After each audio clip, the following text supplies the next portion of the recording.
So we are here at Bowling Green, and I have two update videos I'm going to do.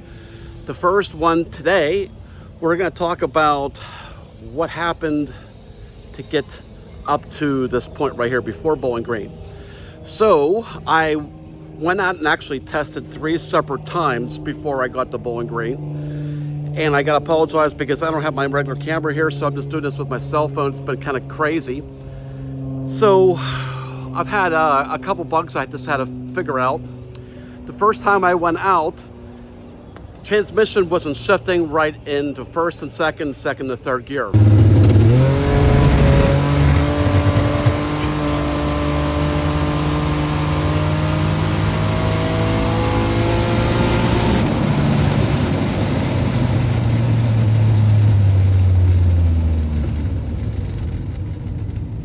So made a couple passes, went high 8s. The RPM curve didn't look right at all. It was kind of just like doing some weird things on shifts, shifting on its own.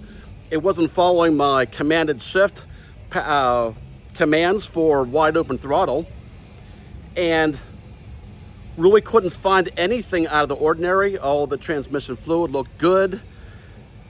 And what we ended up doing was just call it a day and figure out where to go back. So when I got home, I found out that through some trial and error, my TPS wasn't seeing 100% when I went to wide open throttle. And therefore, the Holly wasn't seeing that it was at wide open throttle. So it did not go into the wide open throttle shift commands in a table. So problem fixed, right? So then we went back out to Keystone the next weekend, and then discovered a new problem. So everything now started working fine with where I was wanting to shift at wide open. But then I had a problem where it just kept smoking the tires.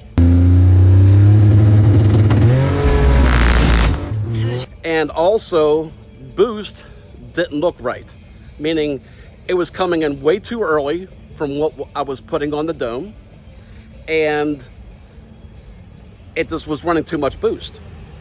So I was looking through everything, and I couldn't see anything wrong. So I thought, well, maybe I got the Holley boost controller solenoids weren't working correctly.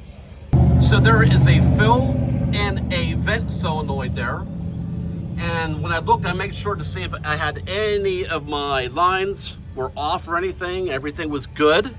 So I had CO2 coming up to the solenoids, and I didn't see anything here wrong with the solenoids. So then I ordered another boost controller solenoid, as well as another pressure sensor on my wastegate. So I went and changed both of them out, and it was still the same. I went up on the brake and I tried it, and it still wasn't working correctly. So then I found the problem. And what happened was, this line that was right here, actually on the back, this was actually a little shorter, and on the back side was a very small hole right there. And now I have on my Holley a whole table, on my dialoguing, a whole pattern set up that I can actually see what I have. And that way I know what my fill and my vent solenoids should be looking like when commanding them. That way I can tell if there's something off. And always, I learned now, if I have something wrong, I gotta just be able to take the lines off completely and inspect them really good. And then what I did was I put this shielding protection on here. Jeremy Walters gave me that suggestion. So I got that on all of my boost lines right now to protect them from any kind of heat. So once I fixed that, problem solved. So now we are here at the GS Nationals, It is early so that I could actually film this when I had a little bit of time. Plus, on top of that, like I said, I don't have my regular camera here. So now, for this video coming up, the second one, we're gonna go ahead and show you what we have going on with that one.